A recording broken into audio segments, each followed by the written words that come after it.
Baby. Hey there, baby. No, I know. I just missed you and wanted to talk. Okay, you know me too well. There's this cute manga that I'm reading. I think you would really enjoy it. It's called Savor the Taste. Yeah, like savor, like, ooh, this tastes good. You should probably, like, I don't know the actual meaning of savor now that I think about it.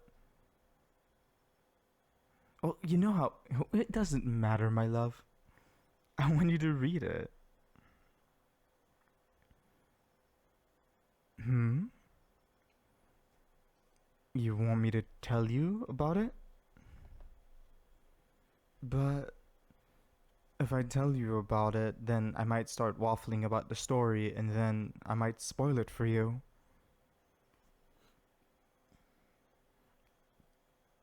It's okay if I spoil it?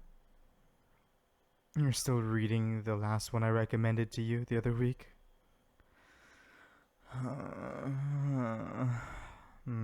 about this? You go get ready for bed, finish up what you're doing and all that. I'll go take off the lights, make sure the doors and windows are all locked, secure everything, and then I'll come to bed. And when you lay down, I can tell you about it like a bedtime story. Yeah, that's right. Okay. I'll be right back, okay?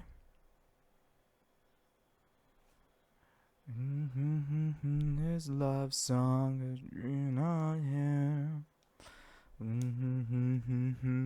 Maybe I'm not sure. Not there.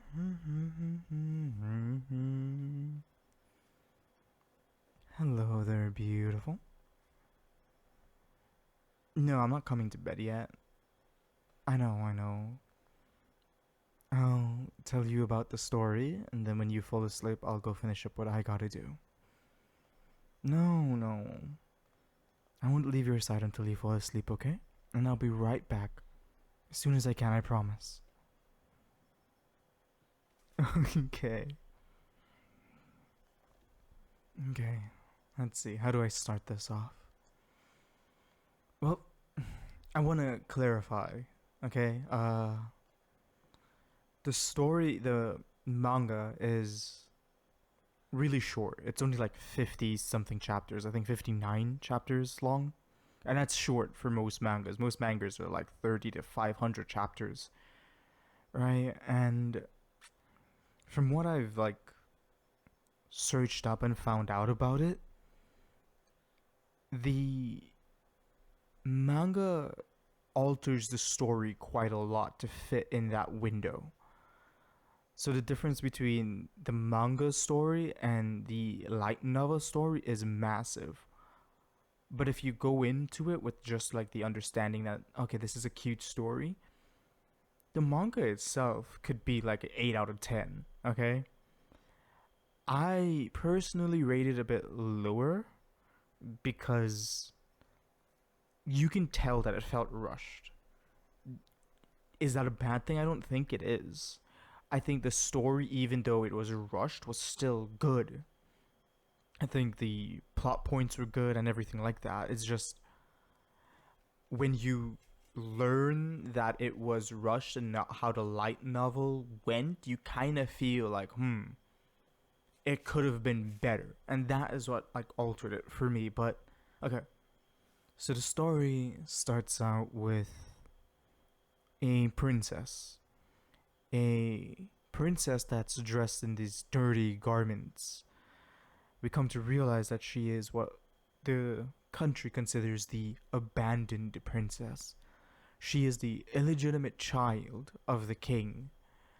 And because of that, she was like thrown in like this rundown castle with like a little bit of servers and told to like just figure it out yourself. And for a long time, she like gave up on life, but she found happiness in food. That's where like the title comes in, Savor the Taste, right? She found happiness in food, so she became such an amazing cook because she would try to cook any and everything, try to get all these different flavors. But anyway, the story doesn't really, how to put it, the story doesn't really follow her, because that's where the kind of like Ikesai part of it comes in. The reader of the story gets sucked into the story and becomes the princess. So, mentally and physically, it's the princess with the memories and thoughts of somebody else. But that person kind of just accepted it and just became the princess. She was the princess at that point. So, that part, the Ikisai part of her like becoming the princess, kind of got neglected. They don't really shine too much on, oh, this is a different person in the princess body. No, she becomes the princess. Because we never got to experience what the princess was like before the Ikesai. We kind of just went in, we saw the princess as is, and the princess was already this person. I kind of like that they never dwelled on the whole, oh, she knows the story because she read it. No, it's like her becoming the princess altered the story from the beginning so much that it was a completely different story. And she didn't try to like force the story to be what she knew it was. She kind of just lived her life, and that was so refreshing to see. Anyway, so it came a time when their country started to get invaded. They were getting conquered, and she got captured by the conquerors, and all of the royalty was gathered in one place. In the original story, the Duke, Legion, his name is Duke Legion, he killed all the royalty except for one.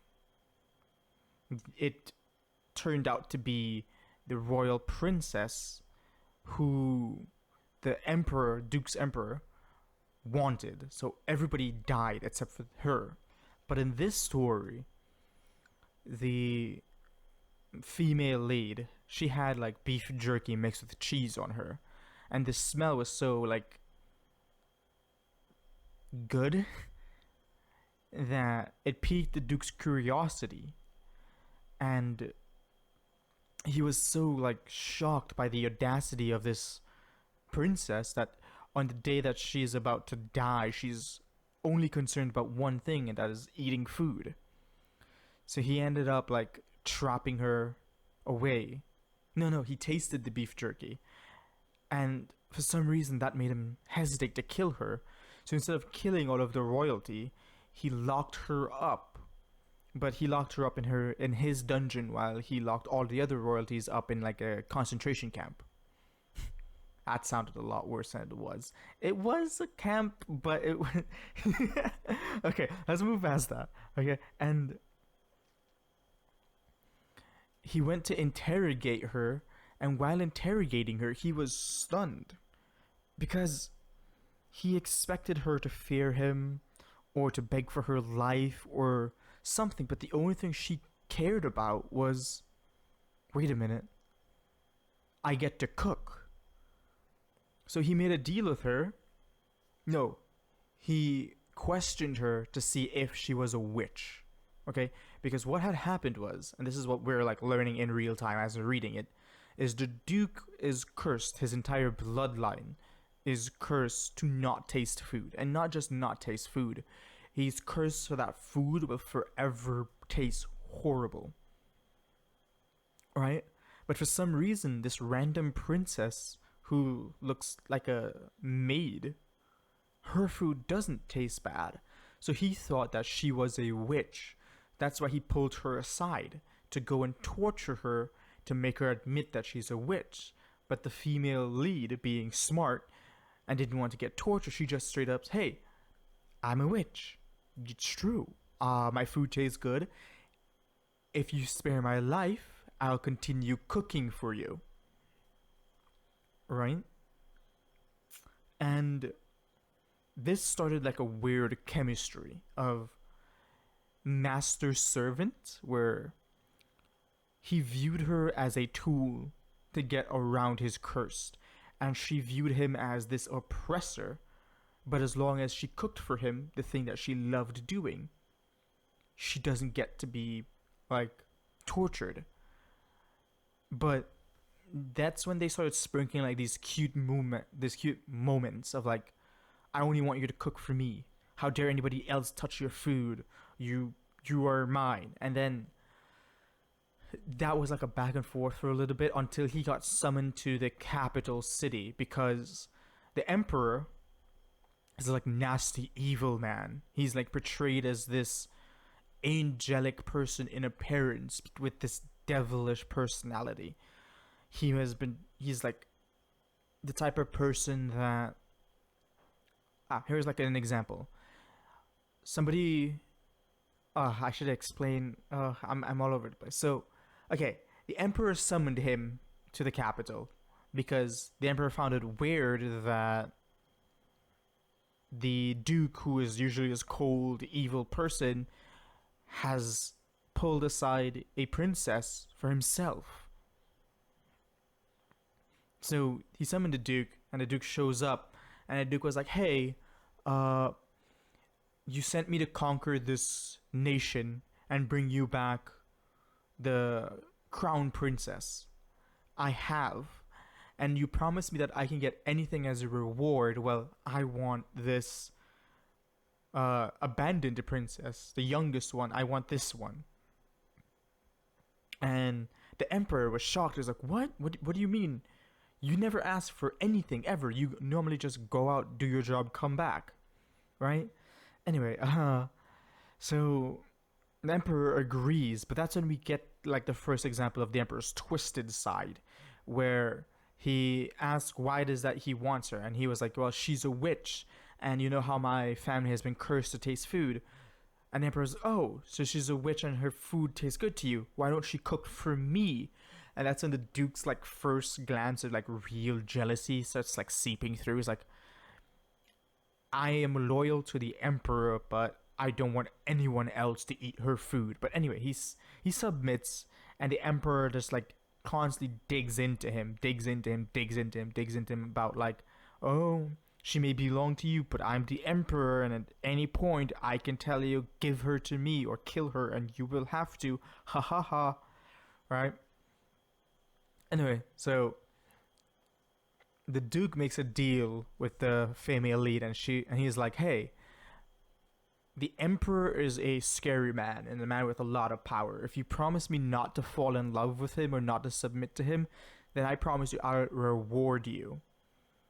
And she agrees, and there's like this cute interaction of him getting jealous at the emperor eating his food, and the maids who brought like the food that she cooked to them gave the emperor like a big plate of food and gave the duke a small plate of food.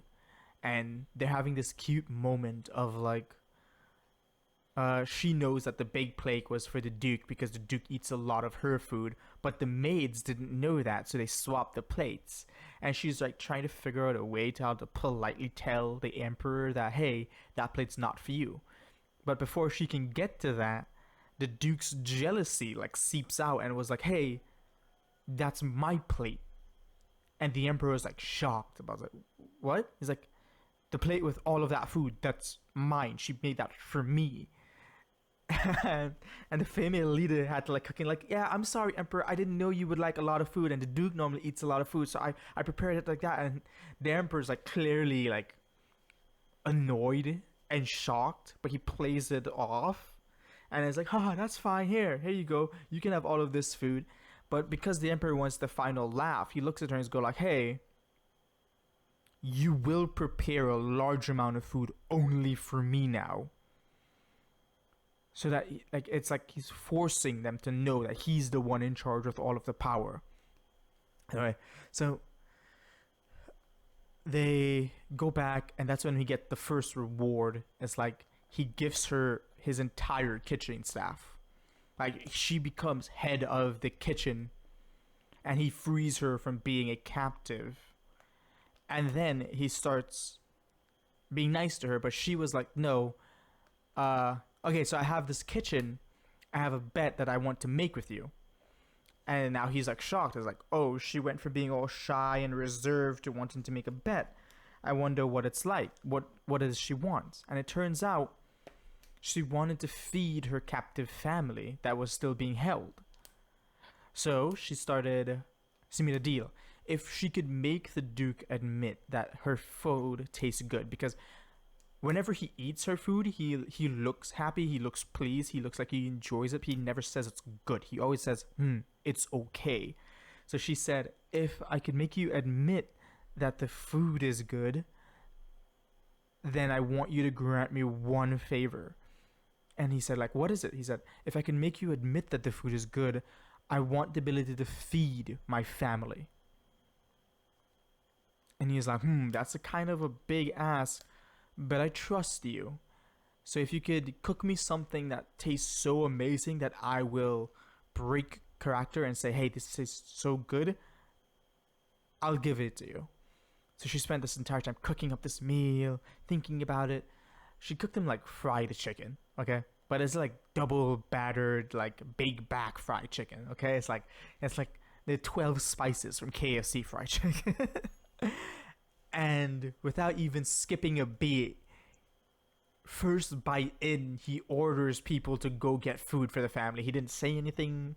He didn't admit anything. He just says, go get them food. He doesn't even want to bother trying fighting with her. But because of this, her family that are captives saw this as a way to manipulate her, because, as I said at the beginning of the story, she was an abandoned princess. They didn't like her. They didn't treat her well. So they saw her as a tool. So because she's being nice to them, they thought she was this naive princess, right? So they smuggled her poison. Well, she thought it was poison, right? So they smuggled her poison to kill the Duke. But she couldn't do it. She didn't want to do it. She didn't want to betray him. Not because she was loyal to him or anything, but because she finally found a part in life that she was happy with, even if it was like a captive relationship, right? She was happy cooking. She was happy being free and being appreciated for the thing that she loved. And the Duke was slowly starting to treat her like an actual person rather than a captive. And she didn't want to ruin that. So she kept the poison on her, looking for a way to throw it away, but she never found a time. Until the Duke came. I should have mentioned that she sleeps with the Duke. Well, she didn't sleep with the Duke. She sleeps in his room. And maybe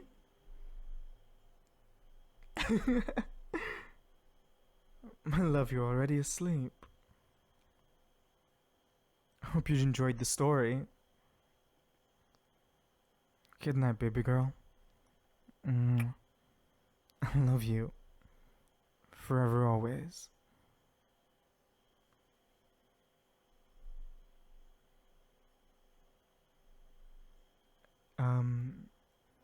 Hello.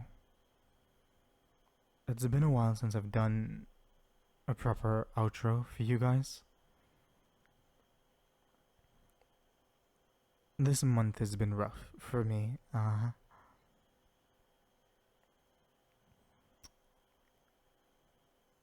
There's been a bunch of financial decisions I had to make that's been hard.